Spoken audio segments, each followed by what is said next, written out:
दोस्तों एवांटल का क्वार्टर 4 का रिजल्ट आ चुका है। तो आइए देखते हैं कैसा आया है इस बार का रिजल्ट। यहाँ पर सारा डेटा आपको लैक्स में देखने को मिलेगा, लेकिन आप इसको करोड़ में सुन सकेंगे क्योंकि मैं आपको करोड़ में बताऊंगा। तो यहाँ पे सबसे पहले हम बात कर लेते हैं कंपनी की टोटल इनकम, जिसमें आपका रेवेन्यू फ्रॉम ऑपरेशन और अदर इनकम दोनों इंक्लूड है। तो यहाँ पे हम बात करते हैं लास्ट ईयर क्वार्टर 4 में कंपनी ने कितनी कमाई करी थी। तो यहाँ पे आपको देखने को मिलेगा कंपनी ने कमाई करी थी 42 करोड़ की। पिछले क्वार्टर 3 में कंपनी ने कुल रेवेन्यू किया था 71 करोड़ का, और इस बार कंपनी ने किया है करीबन 50 करोड़ के आसपास। कंपेयर करते हैं क्वार्टर ऑन क्वार्टर बेसिस पे, तो यहाँ पे आपको करीबन 30% का डाउनफॉल देखने को मिलता है इसके रेवेन्यू में। उसी को अगर हम कंपेयर करते हैं ईयर ऑन ईयर बेसिस पे, तो आपको यहाँ पे 18% का पॉजिटिव साइड देखने को मिल जाता है, यानी कि कंपनी ने 18% से रेवेन्यू अपना ग्रो किया है। आगे बढ़ते हैं और देख लेते हैं कंपनी का एक्सपेंस कितना रहा है। टोटल एक्सपेंस आपको यहाँ पे देखने को मिलेगा।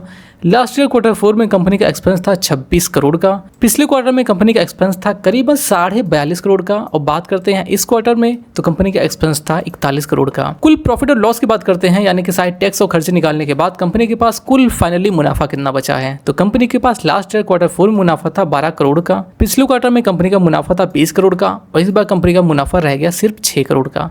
कंपेयर करेंगे क्वार्टर ऑन क्वार्टर बेसिस पे, तो यहाँ पे कंपनी ने करीबन 70% की यहाँ पे डाउनफॉल दिखाई है। बात करते हैं ईयर ऑन ईयर बेसिस पे, तो यहाँ पे कंपनी ने 50% की गिरावट दर्ज कराई है। तो कंपनी के रेवेन्यू में तो यहाँ पे हमें 18% की ग्रोथ देखने को मिली है, लेकिन प्रॉफिट में यहाँ पे 50% का डाउनफॉल देखने को मिला है ईयर ऑन ईयर बेसिस पे। बाकी अगर ईपीएस की बात करते हैं, तो यहाँ पे आपको बेसिक ईपीएस देखने को मिल जाएगा, जो कि लास्ट ईयर क्वार्टर 4 में था 50 पैसे का। पिछले क्वार्टर की बात करते हैं तो ईपीएस था 83 पैसे का, और इस क्वार्टर में कंपनी ने पोस्ट किया है 25 पैसे का ईपीएस। और अगर हम बात करते हैं कि आपके पास के शेयर्स हैं, तो आपके लिए सिर्फ अच्छी खबर ये है कि कंपनी ने आप सभी के लिए यहाँ पे 20 पैसे का यहाँ पे डिविडेंड अनाउंस किया है। भाई कंपनी के रिजल्ट्स तो इतने अच्छे नहीं आए, आपने क्या उम्मीद लगाई थी कमेंट करके हमें बताइए।